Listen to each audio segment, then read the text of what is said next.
Bon, je sais, il n'y a pas de S à merci, on pourrait l'interpréter comme 5000 fois merci, je sais pas, 5000 fois, une fois merci, enfin bref.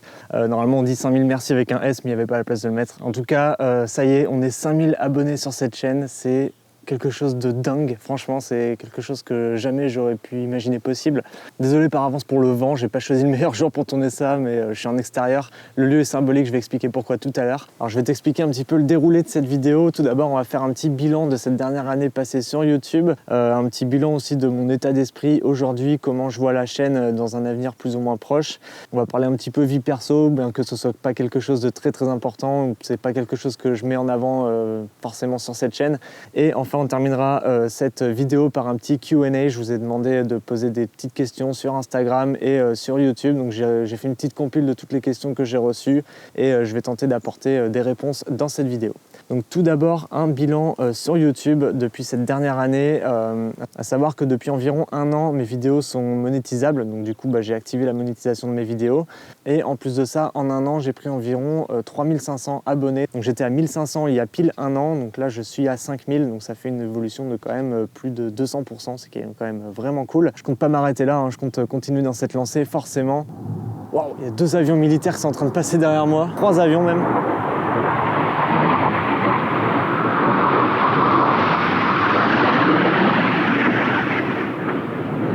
Du coup, ça fait pas mal de bruit. Bref, je disais une évolution de la chaîne d'environ 3500 abonnés, donc ça c'est vraiment énorme. Alors cette dernière année a vu également la naissance de mon podcast Sit and Talk.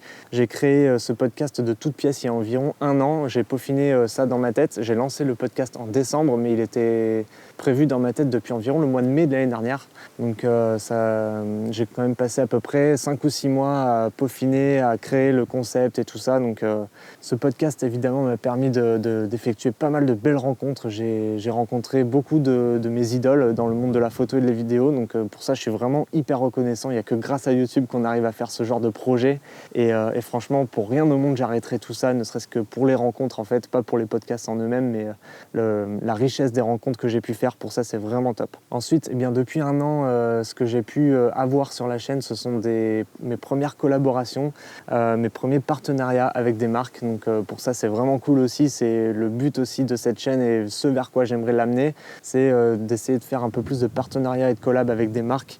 Donc pour ça je suis vraiment content. J'ai réussi à bosser avec quelques marques jusqu'à présent et il y en aura d'autres qui viendront. Je spoil pas pour l'instant, mais il y en aura pas mal qui viendront et peut-être même encore plus, je l'espère, les années à venir, parce que je compte vraiment pas m'arrêter là. Ça c'est quelque chose que j'adore faire et que je compte vraiment pérenniser avec le temps. Ensuite, autre chose qui m'est arrivé plusieurs fois déjà, on m'a reconnu. Alors ça c'est quelque chose que personnellement je pensais impossible, peu importe le nombre d'abonnés que j'ai, enfin bref, mais on m'a déjà reconnu dans la rue et on m'a déjà interpellé en me disant ouais c'est toi qui fais des vidéos sur YouTube. Et franchement ça fait vraiment trop bizarre quand ça arrive. D'ailleurs à ce propos, petite anecdote, l'année dernière j'étais en vacances dans le Puy-de-Dôme, j'étais en haut du Puy de Sancy. Je sens quelqu'un qui m'attrape par l'épaule, enfin pas violemment bien sûr, mais qui me tape sur l'épaule et qui me dit putain je t'ai déjà vu quelque part, tu ferais pas des vidéos sur internet? Je fais bah si totalement et tout. Il me fait ah bah je suis abonné à ta chaîne et tout, j'ai déjà vu des vidéos de toi. Enfin moi personnellement à ma petite échelle je trouve ça vraiment ouf. J'avais à l'époque peut-être entre 1500 et 2000 abonnés, donc vraiment pas grand monde me suivait et pouvait me reconnaître. C'était vraiment un moment à part pour moi, c'est la première fois que ça m'arrive. Enfin voilà, ça change rien en fait, je suis toujours la même personne, donc voilà. Si jamais il y en a qui me croisent dans la rue, n'hésitez pas à m'interpeller, je suis le même que derrière la caméra. Enfin bref, voilà pour la petite anecdote et la petite année passée sur YouTube depuis août de l'année dernière. Alors du coup, on va faire un petit tour de l'état d'esprit aujourd'hui. Pourquoi j'ai pas posté de vidéo au mois de juillet? La raison elle est toute simple, c'est parce que j'avais besoin de faire une pause, faire des vidéos pour des clients, bosser sur le podcast, bosser pour la chaîne YouTube, avoir du temps perso, tout ça c'est quelque chose qui demande énormément d'énergie et de temps tout simplement, et ce temps-là je l'avais plus beaucoup et du coup j'ai préféré faire une pause de YouTube pendant tout le mois de juillet. Je vais reprendre de plus belle au mois d'août, au mois de septembre, tout ça, ça va carburer les vidéos. J'ai vraiment plein d'idées de prévues, j'ai des partenariats aussi qui vont arriver bientôt avec des marques, des tests de matos et tout. Et tout ça, il faut prendre le temps de le faire. J'ai pas envie de proposer des vidéos dont je serais pas satisfait. Je préfère vraiment prendre le temps de faire des belles vidéos plutôt que de faire des vidéos rapidement. Donc du coup, ça va être en lien avec le développement de ma chaîne. Qu'est-ce qui va arriver dans un futur plus ou moins proche sur cette chaîne YouTube, à savoir que YouTube, je le prends vraiment de plus en plus au sérieux. J'essaye de soigner de plus en plus mes vidéos, de mieux les travailler, d'augmenter la qualité aussi à chaque vidéo. Ça, c'est quelque chose qui me tient personnellement très à cœur. C'est pour ça que je prends beaucoup de temps à faire mes vidéos et que j'ai pas beaucoup de temps perso. En plus aussi, j'ai les projets clients que je priorise par-dessus tout. Donc faire le mix des 3 plus le podcast, donc faire le mix des 4, c'est vraiment pas facile. Donc je compte quand même continuer à développer cette chaîne YouTube. C'est vraiment mon bébé à moi, c'est ce que je kiffe par-dessus tout. Présenter du matos, c'est vraiment quelque chose qui me fait kiffer. Donner mon retour, faire des tests très très poussés, enfin le plus poussé que je peux, le plus qualitatif aussi possible. Ça, c'est vraiment quelque chose qui me tient vraiment à cœur pour que toi, derrière ta caméra, t'en ressortes avec la plus grande valeur ajoutée. C'est vraiment ça mon maître mot de cette chaîne, c'est la valeur ajoutée. En plus de ça, je compte développer bien sûr les podcasts. J'ai la saison 2 qui commence à être bookée. J'ai pas tourné d'épisode pour l'instant, mais ça va commencer à arriver dès la rentrée. Donc je pense que la saison 2 sortira courant octobre pour le premier épisode. J'aimerais aussi faire de plus en plus de gros projets. Alors je vais pas spoiler les projets en tant que tels, j'en ai pas mal dans la tête, ils sont notés, ils sont tous sur un papier, et actuellement je suis en train de bosser sur 2 projets, dont un qui commence un petit peu à avancer. J'espère qu'il verra le jour avant la fin de l'année, j'en dis pas plus. En tout cas, si jamais ça se fait, je parlerai de ça forcément sur les réseaux sociaux, donc n'hésite pas à me suivre sur Instagram, c'est là où je suis vraiment le plus actif. Si jamais tu veux en découvrir un petit peu plus sur mon travail, c'est là où je partage la plus grande partie aussi de mon travail au quotidien. Côté vie perso, du coup, comme je l'ai dit, j'avais besoin d'un break cet été, donc j'ai eu des vacances qui m'ont fait du bien. Là, je suis encore actuellement en vacances, mais je peux pas m'en empêcher de tourner des vidéos en avance pour qu'elles soient prêtes. J'ai réalisé mon rêve de gosse, je sais pas si ça va intéresser grand monde, mais j'ai vu les Red Hot Chili Peppers en concert. Ma chérie m'a offert la place à Noël dernier pour aller les voir Vieille Charrue cet été, donc c'est là où on est allé. Le festival était pas ouf, mais bon, ça c'est un autre sujet. Alors pour la petite histoire avec ce groupe, c'est eux qui m'ont fait découvrir la musique. J'ai vraiment une énorme affinité avec ce groupe que j'adore. Je kiffe leurs vibes, leur musique, et ce depuis le début, depuis le côté funk des années 80, tout ce qu'ils ont enduré aussi durant leur vie de groupe.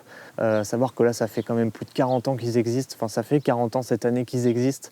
Et un groupe de cette envergure-là qui arrive à perdurer au fil du temps, tout simplement, ça force le respect. Moi, c'est quelque chose dont je suis vraiment admiratif, d'être toujours au top niveau malgré les épreuves. Enfin voilà, je vais pas débattre beaucoup plus sur le sujet des Red Hot. C'est quelque chose qui me tient vraiment à cœur. D'ailleurs, je me suis fait tatouer Can't Stop sur les mains. Si jamais tu connais pas, je t'invite à checker le texte et à découvrir un petit peu plus en profondeur ce que le groupe veut dire à travers cette musique. Donc tout ça, ça reflète un petit peu mon état d'esprit et ce pourquoi j'admire ce groupe. Donc si jamais tu me suis sur Instagram, t'as pu voir les petites stories que j'ai postées durant le concert. C'était vraiment une super expérience et ça m'a fait vraiment un bien fou de pouvoir souffler et de déconnecter totalement du quotidien de créateur de contenu, vidéaste, photographe. En parlant d'Instagram, justement, on va passer à la partie Q&A de cette vidéo. Je vous ai demandé de me poser quelques questions, peu importe le sujet, YouTube, vie perso, peu importe. Donc première question, le futur sur YouTube pour toi, c'est quoi ? Le futur sur YouTube, forcément, c'est de développer la chaîne. J'entends par là développer l'audience, mais aussi développer le type de contenu que je vais proposer. Alors, il y aura toujours des tests de matos, il y aura toujours des vidéos peut-être un peu plus brutes comme celle-ci qui suivent un petit peu mon évolution, un peu comme un journal de bord. Il y aura des podcasts aussi, il y aura d'autres épisodes qui vont arriver, ça c'est sûr. Il y aura quelques gros projets qui vont venir aussi. Là, je suis actuellement, comme je te l'ai dit tout à l'heure, en train de travailler sur 2 gros projets. Il y aura tout ça sur la chaîne. J'espère aussi qu'il y aura des rencontres avec d'autres créateurs, pourquoi pas. Ça, c'est quelque chose auquel je suis vraiment, vraiment ouvert et que j'ai pas trop eu l'occasion de faire jusqu'à présent, donc j'espère pouvoir faire ça dans un futur plus ou moins proche, rencontre avec d'autres créateurs ou même des abonnés, pourquoi pas, si jamais un jour je suis en mesure de pouvoir organiser une rencontre avec des abonnés, ce sera avec le plus grand des plaisirs, organiser, je sais pas, un shooting vidéo, une sortie photo, enfin bref, ça peut être quelque chose de vraiment très cool. Donc le futur sur la chaîne, c'est vraiment continuer sur cette lancée, continuer à évoluer, faire augmenter le nombre d'abonnés pour démarcher les marques, pour pouvoir proposer des partenariats, tout ça, donc attendez-vous à plus de vidéos sur cette chaîne YouTube, ça c'est sûr et certain. Motion VFX, tu utilises quoi pour tes montages ? J'utilisais beaucoup After Effects il y a quelques années de ça, mais j'ai arrêté de l'utiliser parce que manque de temps, et puis j'utilise maintenant des plateformes telles que Motion Array. C'est ce que j'utilise vraiment au quotidien pour mes titrages. Je m'en sers pour des effets, du stock footage, tout ça. Donc vraiment pour moi c'est un gain de temps, ça m'évite de créer des templates et de passer une journée entière sur After Effects. Même si je sais le faire, c'est beaucoup plus simple d'utiliser un template déjà créé sur Motion Array plutôt que d'utiliser After Effects. Donc voilà, pour la question des Motion VFX, c'est Motion Array que j'utilise. Et si jamais ça t'intéresse, moi j'ai un lien dans la description, ça peut te permettre de bénéficier d'une petite remise sur ton abonnement. Donc premier lien dans la description sur Motion Array. Et un grand merci à tous ceux qui passent par mes liens d'affiliation, que ce soit pour acheter du matos ou pour des abonnements, Artlist, Motion Array, tout ça. Moi c'est quelque chose qui m'aide vraiment au quotidien, ça m'aide à avoir plus de poids aussi pour démarcher auprès d'autres marques. Donc vraiment merci du fond du cœur pour le soutien et c'est une des sources principales de revenus sur cette chaîne YouTube. Donc un grand merci à vous qui passez par tous les liens d'affiliation. Alors question suivante, ton meilleur conseil pour trouver tes premiers clients? Alors moi, pour trouver mes premiers clients, ce que j'ai fait, c'est que j'ai fait appel au réseau. Vraiment, c'est vrai. Tout le monde dit ça, mais c'est vraiment la base en fait. Il y a forcément quelqu'un autour de toi qui bosse dans une entreprise qui a besoin de communiquer visuellement, que ce soit pour de la photo, que ce soit pour de la vidéo, ou même de la communication en interne, faire des portfolios. Je sais pas, des photos de produits. Ça peut être, je sais pas, un kiné qui a besoin de développer ses réseaux sociaux, un restaurateur qui a besoin de belles photos pour sa carte. Ça peut être un agent immobilier qui a besoin de photos ou de vidéos pour promouvoir ses biens en vente. Vraiment, il y a plein d'idées. Je suis sûr que tu connais quelqu'un autour de toi qui a besoin de ce genre de service-là. Au début, propose tes services pas chers, voire gratuitement. Attention, je te conseille pas de faire du gratuit à chaque fois, qu'on soit bien clair. Mais quand tu te lances, forcément, tout le monde est passé par du gratuit, faut pas se mentir. Parle de ce que tu sais faire autour de toi. Tu peux te constituer un petit portfolio aussi, tu fais des projets perso, tu peux demander à des artistes aussi autour de toi de faire des petits projets. Je pense notamment, à des peintres, des gens qui font du graphe, des trucs comme ça. Tu peux faire des petites séquences b-roll. Il y a vraiment beaucoup de projets que tu peux mettre en place et puis par la suite, grâce à ces projets-là, te constituer une petite carte de visite, te constituer un site, un Instagram, soigner vraiment ta présentation parce que c'est ça qui va faire que les gens vont venir vers toi, c'est parce que tu vas avoir quelque chose de bien soigné et puis aussi toi tu vas pouvoir démarcher d'autres marques en leur disant ok, je sais faire ça, moi je peux vous proposer ça. Donc voilà, à partir de ce moment-là, ton business est lancé et tu vas pouvoir continuer ton évolution. Allez, on poursuit. Question suivante. As-tu un procédé pour trouver tes clients avec lesquels tu bosses à l'année? Alors tout simplement, je vais les voir en leur disant que ce qui m'intéresse, c'est des projets sur le long terme. Alors pas forcément des documentaires, des trucs comme ça, mais des projets récurrents. C'est vraiment de lui dire que mon envie à moi, c'est de bosser sur le long terme, pas faire du one-shot et puis après prendre mon cachet et me barrer. Moi, c'est pas ça qui m'intéresse. Moi, ce qui m'intéresse, c'est que mon client ait une identité visuelle propre à lui. Et du coup, ça passe avec le fait de revenir assez souvent faire des visuels et alimenter ses réseaux sociaux, sa communication, parce que forcément, ça va être ma patte. Donc le feed, il sera toujours un petit peu cohérent. Donc ça passe par là. Donc il n'y a pas que ça, il y a aussi le fait que les premières expériences clients se passent bien. Donc forcément, ils font appel à toi encore et encore. Et du coup, ça devient des clients récurrents. Donc pour ça, j'ai pas forcément d'astuces ou de procédés bien précis. J'évoque juste l'idée que moi, ce qui m'intéresse, c'est vraiment le long terme. Instaurer de la confiance entre le client et moi. Et puis après, les choses se font très naturellement en fait. Alors, question suivante, est-ce que tu es épanoui dans ton boulot? Je vais chercher la définition exacte de épanoui. Épanoui, détendu par la joie. Est-ce que je suis détendu par la joie? Je dirais que oui. J'ai la chance, vraiment la chance, je peux dire ça, de faire un métier qui me plaît. Je suis passionné par mon métier. Je pourrais vraiment ne jamais m'arrêter de bosser tellement j'adore ça. Donc oui, je suis épanoui dans mon boulot, ça, il n'y a pas de doute. Allez, question suivante, est-ce que ta vie est belle? Ça va en lien avec la question d'avant. Oui, ma vie est super belle au-delà du boulot. J'ai une chérie qui me soutient, que j'aime par-dessus tout et on est vraiment très solidaires tous les deux. J'ai un cercle d'amis proches très très soudés aussi sur lequel je peux compter. Pareil pour la famille. Donc pour ça, ouais, la vie est vraiment très belle. Donc voilà, que demander de plus? On passe à la question suivante. Est-ce que YouTube t'a permis de gagner en visibilité et de trouver de nouveaux clients? Gagner en visibilité, oui. Plus je fais des vidéos, plus le nombre d'abonnés augmente, plus mes vidéos font des vues. Donc oui, forcément, la visibilité, elle augmente. Trouver des nouveaux clients. Alors, j'ai pas trouvé de nouveaux clients grâce à YouTube. Par contre, j'ai trouvé des partenariats, des sponsors grâce auxquels je peux faire des vidéos et gagner de l'argent. Donc indirectement, ça peut être des clients, mais j'ai pas de clients grâce à YouTube, si jamais la question c'était ça. Jamais personne n'est venu vers moi en me disant « Ah, j'ai vu ta vidéo YouTube, est-ce que tu veux bosser pour moi ?» Je crois pas que ça me soit arrivé pour l'instant.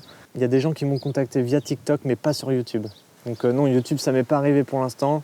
Peut-être qu'un jour ça arrivera, mais jusqu'à présent c'est pas encore arrivé. Mais par contre pour ce qui est de la visibilité, ça forcément c'est sûr, le fait de faire de plus en plus de vidéos, ça te fait gagner en visibilité, ça c'est indéniable. Question suivante, souhaites-tu te diversifier un peu plus sur YouTube ou tu restes focus sur ton contenu actuel? Alors j'en ai parlé un petit peu tout à l'heure, je vais essayer de me diversifier un petit peu plus en traitant d'autres sujets, toujours liés à la photo et à la vidéo. Je vais pas spoiler, ça va être compliqué d'expliquer ce que je vais faire sans spoiler, donc je préfère rien dire, mais oui, il va y avoir d'autres vidéos que du test de matos, il va y avoir d'autres choses. Il va y avoir d'autres choses sur la chaîne, ça c'est sûr et certain. C'est juste une question de temps, d'organisation, de patience, tout ça de mon côté et de ton côté aussi, parce que forcément toi tu attends les vidéos, tu les fais pas, mais moi qui suis derrière la caméra et qui les fais, les vidéos, crois-moi que ça demande beaucoup de temps et d'investissement, donc ça verra le jour. Il y aura d'autres choses sur YouTube, ça c'est sûr. Je pense déjà qu'aujourd'hui mon contenu est assez varié. Je propose quand même pas mal de choses. J'ai des vidéos de tests de matos, j'ai quelques tutos aussi encore sur la chaîne. Je parle de photos, de vidéos. Je vais bientôt aussi parler d'argentique. Il y a une vidéo sur l'argentique qui va venir à la rentrée. Donc il y a vraiment pas mal de choses. J'ai du podcast aussi. Enfin voilà, je trouve que le contenu est quand même varié, hein. Mais je vais essayer de diversifier encore un peu plus. Et comme je l'ai déjà dit dans une précédente vidéo, YouTube c'est un petit peu un laboratoire. Donc toutes les expériences sont bonnes à prendre. Si ça fait un flop, tant pis, je referai pas. Mais si les vidéos fonctionnent, pourquoi ne pas renouveler l'expérience, hein, ça c'est sûr. Donc oui, je vais diversifier mon contenu. Après on verra si ça plaît ou pas. Qui seront tes prochains invités de ton podcast? J'ai eu la chance déjà l'année dernière d'avoir fait 10 épisodes avec 10 invités différents, tous aussi bons les uns que les autres. Franchement, j'en ai pas un seul qui ressort du lot. Ils sont tous mes préférés en fait, mes épisodes. J'ai passé des super moments. Là, j'ai déjà 3 invités de booker sur la prochaine saison. Alors forcément, je ne vais pas dire le nom des invités présents sur la chaîne. Il y aura des invités féminins, il y aura des invités masculins, il y aura du créateur de contenu, il n'y aura pas que du créateur de contenu. Il y aura pas mal de choses et des invités très variés, peut-être même plus que pendant la saison 1. Voilà, c'est ça que je peux dire pour l'instant. Question suivante et dernière question. Est-ce que tu comptes changer de boîtier ou le R6 te convient? Alors le R6 me convient oui et non. Le R6 me convient très très bien en photo. En vidéo, j'avoue que je commence à être limité. Pourquoi je commence à être limité? Notamment pour les podcasts. J'utilise le R6 comme caméra pour mes podcasts. Et le fait d'avoir une limite d'enregistrement à 30 minutes me gonfle vraiment. Donc oui, forcément, je suis limité par le R6. J'aimerais changer, je pense changer dans un avenir plus ou moins proche. Ça va forcément dépendre des finances, mais j'espère changer bientôt et passer sur un autre boîtier. Mais oui, j'ai des projets de changement de boîtier, d'upgrade. Voilà. Et voilà pour ce qui est du petit Q&A, le petit question and answer. Alors, je n'ai pas parlé de la raison pour laquelle je me trouve sur cet endroit précisément. J'avais dit que je le ferais en début de vidéo, je ne l'ai pas fait, je le fais maintenant. Ce choix de lieu de tournage n'est pas du tout par hasard. C'est ici même, à l'endroit précis où je suis assis, que j'ai tourné la vidéo sur les transitions. Cette vidéo, je l'ai tournée suite à la perte de mon emploi pendant le Covid. Donc, c'était l'époque où je me suis dit, on essaye de se former le plus possible, on essaye de faire du contenu un peu plus quali, progresser en vidéo, tout ça. Donc, ça a été vraiment le shift dans ma tête en mode ok, on y va, on fonce tête baissée, j'ai plus de boulot, je fais que ça, c'est ça que je veux faire de ma vie, j'y vais à fond. Le chemin a été très compliqué, très très long, mais c'est à cet endroit précis que je me suis dit ça, donc c'est pour ça que je voulais revenir à cet endroit pour retourner cette vidéo 3 ans plus tard avec 5000 abonnés en plus. Et au final, quand j'y repense, je me dis que j'ai bien fait de faire tout ça parce que ça m'apporte que du bonheur au quotidien. Produire des vidéos pour cette chaîne YouTube, c'est vraiment ce qui me fait kiffer, donc c'est pour ça que j'ai décidé de revenir ici pour la tourner. Donc voilà, c'est un petit peu mon côté nostalgique. Je me suis dit que ce serait cool de revenir ici, là où, c'est pas là où tout a commencé, mais en quelque sorte, si c'est un peu le cas, c'est là où tout a commencé dans ma tête. Et c'est un endroit qui est un petit peu symbolique pour moi. En plus, le cadre est joli, donc ça me donne envie de m'investir encore plus sur YouTube. Rien que le fait de tourner cette vidéo, d'avoir préparé un petit setup sympa avec un beau décor en arrière-plan, enfin un petit paysage sympa en arrière-plan, ça me donne plein d'idées aussi sur de futures vidéos et l'avenir de cette chaîne. D'ailleurs, j'aimerais, avant de terminer cette vidéo, te demander, toi, qu'est-ce que tu as envie de voir sur cette chaîne YouTube? Je sais que je propose pas mal de contenu, mais est-ce que tu aimerais voir d'autres types de contenu sur cette chaîne? Moi, je suis vraiment ouvert à tout. Qu'est-ce qui te plairait de voir sur cette chaîne YouTube? Des astuces que tu aimerais savoir? Du matos que tu aimerais que je teste? Enfin voilà, dis-moi tout ça dans les commentaires. Je suis vraiment curieux de savoir ce que tu aimerais voir sur cette chaîne YouTube. Bref, je vais m'arrêter là. J'ai vraiment beaucoup trop parlé dans cette vidéo. Moi, je te laisse. Je te dis à la semaine prochaine pour le test d'une nouvelle caméra. Porte-toi bien, ciao.